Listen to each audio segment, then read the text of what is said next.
शांतरिजगं शांतिः पृथ्वी शान्तिरापः शान्तिरोगलयः शान्तिः परतलयः शान्तिर्देवाः शान्तिरः शान्तिः सर्वगुं शान्तिः शान्तिरेव शान्तिः श्यामा शान्तिरेधि जगोचरः तमीहते तरो नो भयं कुरु तन्नः कुरुतजाभ्यो भयन्नः वसुभ्यः विश्वानिदेव सवितुर्विदानि पराशुभः जलपतरन्तन्नयासुभः शान्तिर्भवतो तद्श्रीमन्महागणाधिपतये नमः लक्ष्मीनारायणाभ्यां नमः उमामहेश्वराभ्यां नमः बाणीहिरण्यगर्भाभ्यां नमः सचैवन्तराभ्यां नमः मातापितृचरणकमलभ्यो नमः इष्टदेवताभ्यो नमः कुलदेवताभ्यो नमः ग्रामदेवताभ्यो नमः सिद्धार्थदेवताभ्यो नमः वास्तुदेवताभ्यो नमः एतत्कर्मप्रधानदेवताभ्यो नमः शरणभ्यो देवभ्यो नमः सर्वभ्यो ब्राह्मणभ्यो नमः सिद्धिबुद्धिसहिताय श्रीमन्महागणाधिपतये नमः शुभकञ्चैकन्तञ्च विदोविकरणक लम्बोदरस्य विगणो विगणनाशो विनायकः नम्रकेतुर्गणादभ्यो बालचन्द्रो गजाननपादधैर्याणि नामानि अवडेप्रयार्थे निर्यां निर्वाहे सर्वविषयेन्द्रगमेन्द्रा सङ्गामि सङ्कटे चैवोद्गणादजर्याय श्रीरामर्तनं देवं चित्रपटं चित्रभुजां प्रसन्नवदनं ध्याये सर्वविघ्नोपशान्तये विचितार्थं पूजितो यस्मात्मै सर्वविघ्नहरतस्मै गणाधिपतये नमः सर्वमङ्गलमङ्गले सर्वेश्वराधिके शरणे त्र्यम्बके गौरी नारायणे नमोस्तुते सर्वकार्येषु नारदेशामङ्गलं येषां सर्वहरे तदैव लगनं तुदिनं तदैव तारामलं चन्द्रमलं तदैव विद्यावलं दैवलं तदैव लक्ष्मीपदेशङ्करपरामिता बुद्धेरां जयस्तेरां राज्य ये जागन्ते परश्यामो देवपोषणार्थना यत्रयोगे कृष्ण प्रभार्भूतरुद्रः अनन्यादिचिन्तयं तोमानि शरापरि उपासते तेषां विद्याभियुतानां योगक्षेमं महामित्रकल्याणं भाजनं यत्प्रजाते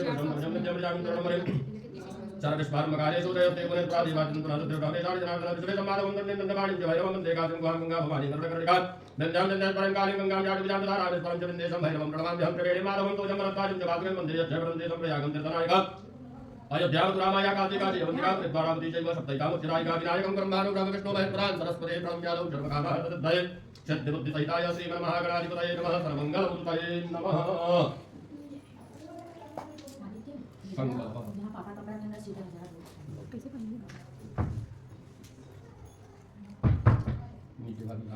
नमः परमात्मने नमः तुरजपुरो यमकालो महाभूतानि पंचदयिता सुमस्पद्दया कर्मणोरदाक्षरः ओहि ओम तशतरि ओम तशतरि ओम तशतो विष्णो श्री भगवतो महापुरुषस्य विष्णुराज्ञः प्रथमानस्य दिशि ब्राह्मणो दिशपरादेशे द्वारान्ते जम्बूदीपे भरतखण्डे भारतप्रदेशार्यावतैगिरिशान्तर्गाचिदयागान्तर्गते पूर्णाप्रदेशे विन्ध्यचदये गङ्गे गङ्गन्तर्गते त्रेनमनामाब्दः संवत्सरे मासानामासप्तमे मासे पौषमासे शुभे परिवृद्ध्यां तौ चतुर्दश्यां तिथवः बुधवासरानितायां तथादिशतयुगवारा सकलमुहूर्तकरणानितायामद्यः ताण्डवपुत्रो मन्मोहमापुन्नामीज सर्वां सपत्निकोः ममात्मनः श्रुति स्मृति पुराणोक्त वेदोक्त सन्तोक्त फल प्राप्त्यर्थं कायिक वाचिक मानसिक सांसारिक ज्ञाताज्ञात सकलदोष परिहारार्थं जन्मकुण्डल्यां लग्नकुण्डल्यां वर्षकुण्डल्यां मासकुण्डल्यां गोचरकुण्डल्यां गोचरेषु तत्व एवं ग्रहगुण संभाविक विघ्नानां शमनार्थं समस्त बाधूप बाधा शान्त्यर्थं आध्यात्मिक आदिदैविक आदिभौतिक त्रिविध तापत्रय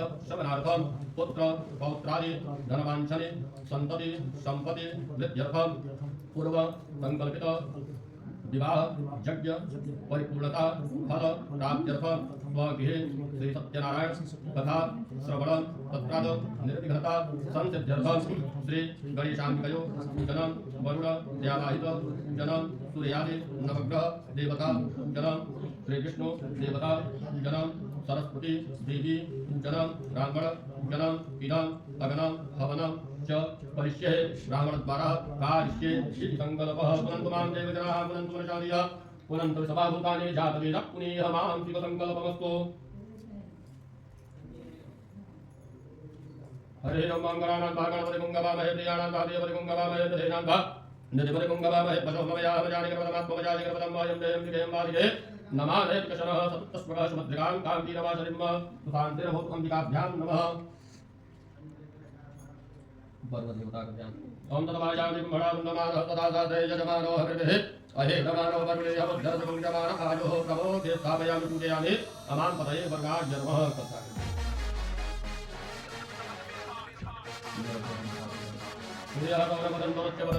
मंगलम मंगल तदबोधिं च गुरुस्य गुरुतां सुप्रं सुखं कंसदे राहुरबाहुबलं करोतु सततं वेदं पुनश्योमते यज्ञं प्रीतिकरा भवन्तु मोदे सर्वे सुदाढः गुरुभक्तः सूर्यादिरुद्रदेवताभ्यो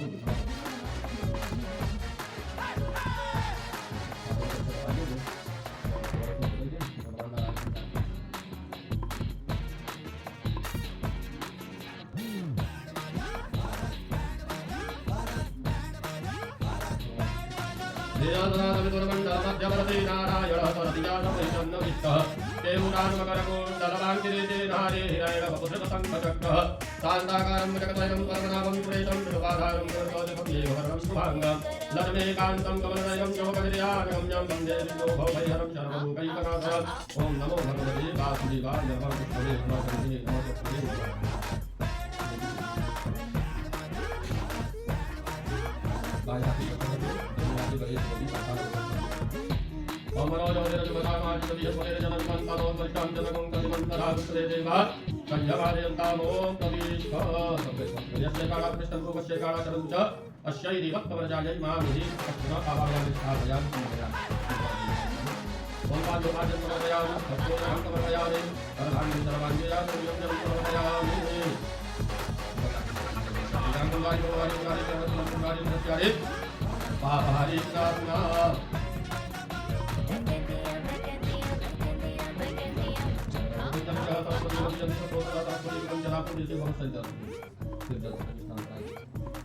नमामि गंगे तवपादपंकजं दीनात्मैर् वन्दे विद्यं तं भगवन्तं जगदाशि नित्यान् भवान् तारेण सदैव नराणाम्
ब्राह्मण ने कहा, हे ब्राह्मण देव, सत्यनारायण भगवान विष्णु अविष्ट को फल को देने वाले हैं। तुम हे विष्णु उनका उत्तम एवं पूजन करा करो, जिससे करने से मनुष्य सभी सुखों से मुक्त हो जाता है।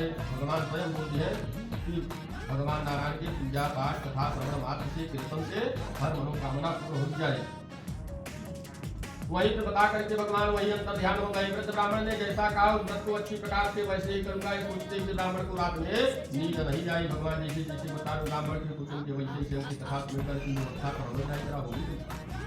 तथा कादो समुद्याय सत्यनारायण व्रतम करिष्ये संकल्प दीक्षार्थम भगवद्भुजः। ये कहा जाता है कि संकल्प लेने से भगवान स्वयं से पूर्ण करेंगे।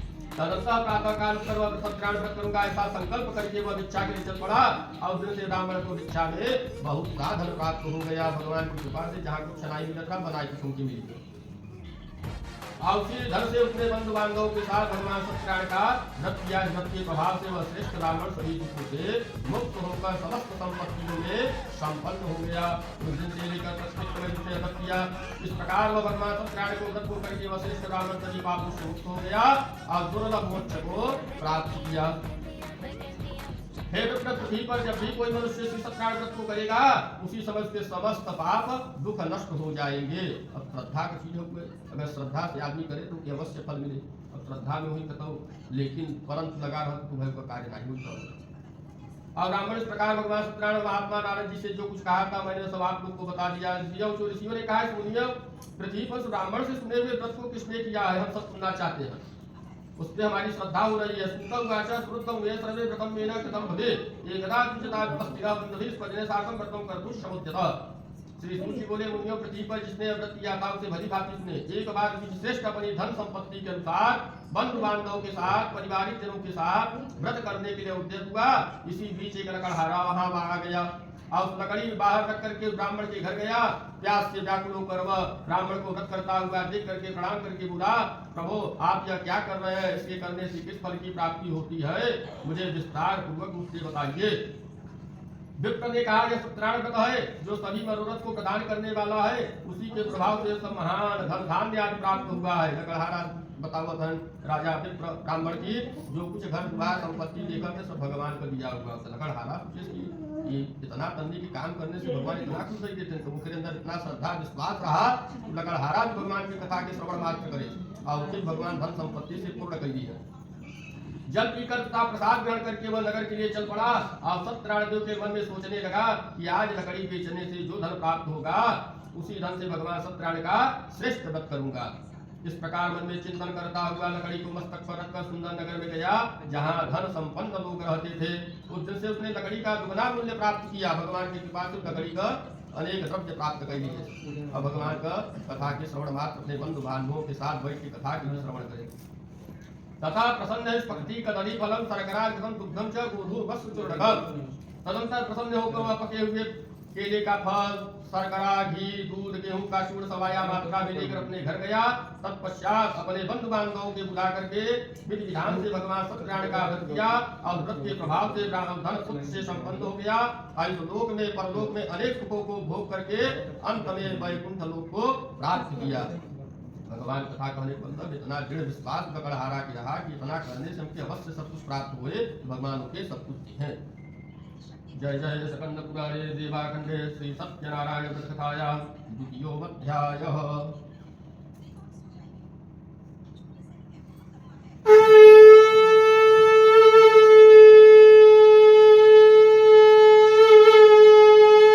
श्री सत्यनारायण भगवान की जय।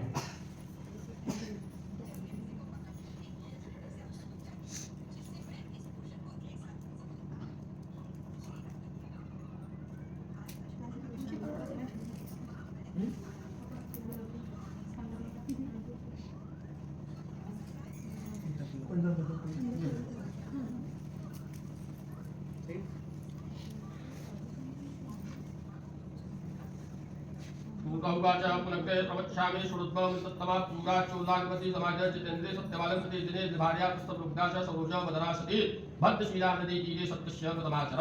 श्री सूची बोले, श्रेष्ठ मुनियों में पुनः आगे कथा कहूंगा। आपको सुने प्राचीन काल में उल्लखांक नामक राजा रहता था। वह जितेंद्रिय, सत्यवादी तथा अत्यंत बुद्धिमान था। वह विद्वान प्रतिदिन देवालय जाता था और वहां देकर के वहां से सब आदमियों को संतुष्ट करता था। धन संपत्ति कमल के समान मुख वाली उनकी धर्मपत्नी शील विनय एवं सौंदर्य आदि गुणों से संपन्न था, पति परायण थी। राजा एक दिन धर्मपत्नी के साथ भद्रशीला नदी के तट पर श्री सत्यनारायण का व्रत कर रहा था। उसी समय व्यापार के लिए अनेक प्रकार के पुष्प धन राशि के संपन्न एक साधु बड़ी वहां आया और भद्रशीला नदी के तट पर नाव को स्थापित करके वह राजा के समीप गया। राजा से उस व्रत में दीक्षित देखकर विनय पूर्वक पूछने लगा, साधुर्वाचक मदे कुरुते दान भक्ति के स्वा प्रकाशम कुरुतश्रम कुरुतमिच्छाम शांततम। साधु ने कहा कि हे राजन, आप भक्ति युक्त चिंतन से क्या कर रहे हैं? कृपया यह सब बताइए, इस समय मैं सुनना चाहता हूँ। राजोवाच, राजा बोले कि हे साधु, पुत्र आदि की प्राप्ति के कामना के अपने बंधु बांधवों के साथ अतुल तेज संपन्न भगवान विष्णु का प्रतिभम पूजन कर रहा हूँ। कोई व्यापार के लिए सेठ जाता नदी के तट पर राजा कथा के सुनता देखे बड़ा भारी भीड़ इत्यादि लगा बाटे, जनता वहाँ बहुत ज्यादा बाटे, तो भी सोचन कि यहाँ कोनो कार्य होता बाटे, वहाँ जाके देखा था वहाँ राजा स्वयं कथा सुनता। राजा से पूछा कथा सुनने से का फल का प्राप्ति हो, जैसे हर चीज का मनोकामना पूर्ण हो तो पुत्र के संपन्न कर देते भगवान। तो जो वैश्य रहन व्यापार करने के लिए तो उनके भी पुत्र नहीं रहे, तो उनके मन में अभिलाषा होगा कि ऐसा कथा सुनने से अगर पुत्र प्राप्ति हो जाए तब तो हम भी भगवान की कथा के अवश्य सुना। राजा की बात को सुनकर साधु ने आदर पूर्वक कहा, राजन इस विषय मुझे सब कुछ विस्तार पूर्वक बतलाइए। आपकी कथा अनुसार मैं व्रत एवं पूजन करूंगा। मुझे भी संतान नहीं है, इससे अवश्य ही संतान की प्राप्ति होगी। ऐसा विचार करके व्यापार से निवृत्त होकर आनंद पूर्वक अपने घर आया। अपने भार्या से संतति प्रदान करने वाला इस सत्य व्रत को विस्तार पूर्वक बताया था। जब मुझे संतान की प्राप्ति होगी तब मैं इस व्रत को अवश्य करूंगा। इस प्रकार वह साधु अपनी भार्या लीलावती से कहा। एक दिन उसकी धर्म लीलावती नाम की सती साध्वी पति के साथ आनंद चिंतु से ऋतुकालीन में धर्म शरण में प्रवृत्त हो गई। भगवान श्री सत्यनारायण की कृपा से उसकी वह भार्या गर्भणी हुई। 10वें महीने उसने कन्या रत्न की उत्पत्ति हो गई। मनोवती मंत्रमान भगवान की कृपा से साल भर के अंदर कन्या रत्न की उत्पत्ति हुई गई। अब शुक्ल पक्ष की चंद्रमा की भांति दिन प्रतिदिन बढ़ने लगी। कलावती कन्या जो रही कैसन होकर बढ़ोत्तरी होगा, जैसे चंद्रमा बढ़ते हैं शुक्ल पक्ष में, उसी प्रकार कन्या का बढ़ोत्तरी भगवान करेंगे। उस कन्या का कलावती नाम रखा गया। इसके बाद एक दिन लीलावती अपने स्वामी से मधुर वाणी में कहा, आप पूर्व में संकल्पित श्री सत्यनारायण व्रत को क्यों नहीं कर रहे हैं? अपने पति से कहन कि आप मनौती माने हैं, क्योंकि आप काहे नहीं करते हैं? साधु वाचन विवाह तस्यानि करिष्यामि व्रतम प्रिय। साधु बोला कि इसके विवाह के समय व्रत करूंगा। इस प्रकार अपनी पत्नी को भली भांति आश्वस्त करके व्यापार करने के नगर की ओर चल गया। इधर कन्या कलावती पिता के घर में बढ़ने लगी। तब भगवान कहन कि विवाहिक समय के साथ में तो कोई बात नहीं, हम कन्या की विवाह की योग्य भी बनाएंगे। धर्म साधु नगर में सखियों के साथ क्रीड़ा करके अपनी कन्या की विवाह योग्य देख से आपसे मंत्रणा करके विवाह के लिए श्रेष्ठ वर का अन्वेषण करो। राजा लेकिन कन्या संज्ञान हो चुकी है, तुरंत विवाह भी कर दिया जाए। आज्ञा प्राप्त करके दूत कांचन नाम नगर में गया। उसने अपने बड़े पुत्रों को लेकर अपने साधु बड़े पुत्रों को सुंदर गुणों से संपन्न देकर अपनी जाति लोगों के साथ बंधु बांधवों के साथ संतुष्ट चिंतन से विधान से बड़ी के हाथ में कन्या दान कर दिया। भगवान की कृपा से कन्या दानों कोई दिन तब कथा नहीं सुने। उस समय साधु बड़े दुर्भाग्यवश भगवान का उत्तम व्रत एवं भूल गया। पूर्व के संकल्प के अनुसार व्रत न करने के कारण भगवान उस पर रुष्ट हो गए। यही मुझे मनौती माना। अपने व्यापार के कुशल साधु बड़े काल की प्रेरणा से अपने दामाद के साथ व्यापार करने के लिए समुद्र के समीप स्थित रत्नापुर नामक सुंदर नगर में गया। भाई दोनों लोग वैश्य ससुर और दामाद व्यापारी कहना हम दुई जने हुई मैं तब अकेले रहे चला जा व्यापार बढ़िया हुए। तो ससुर और दामाद व्यापार के लिए चल दिए हैं। श्री संपन्न दामाद के साथ व्यापार करने लगा तो राजा चंद्रकेतु नवड़ी नगर में गया। उसी समय भगवान सत्यनारायण से भ्रष्ट प्रतिज्ञा देकर दारू कठिना महान दुख प्राप्त होगा ऐसा श्राप दे दिया। भगवान हुई तुम्हें रुष्ट हुई ठीक बात है, तुरंत व्यापार करने की बहुत बढ़िया बात है। जौने नगर में सब गवाह व्यापार करने के लिए वही नगर के राजा की चोरी हुई होगा। और जो चोर चुराई के जब भागे लगा तो राजा को बंदी लोग दौड़ा लिए हैं। दौड़ते दौड़ते भागत कान कि जहाँ चोर लोग जहाँ वो दोनों जने ससुर और दामाद स्थित रहे वहीं सामान रख के गायब हो गए चोर। उनकर बंदी लोग सोचें कि सामान यहाँ आदमी यहाँ बैठा की चोरी नहीं लोग करे हैं। एक अश्विन जो राजो धर्मादाय तस्करो तत्रो चागतो यज्ञो यत्र संसितो। एक दिन राजा चंद्रकेतु के धन को चुरा कर वही राजा से बोले, प्रभु हम 2 चोर पकड़ लाए हैं। कहन कि है चोर तो हम पकड़ लिए हैं राजा साहब। कहना कहने के उसके तुरंत जेल खाने में बंद कर दो बिना आज्ञा से। आदमी पहले पूछा तो कैसे तू चोरी करा, कहाँ से आया कहाँ से ना, लेकिन भगवान कैसन माया रहा कोई बात नहीं पूछा। उनके लोग तुरंत जेल खाने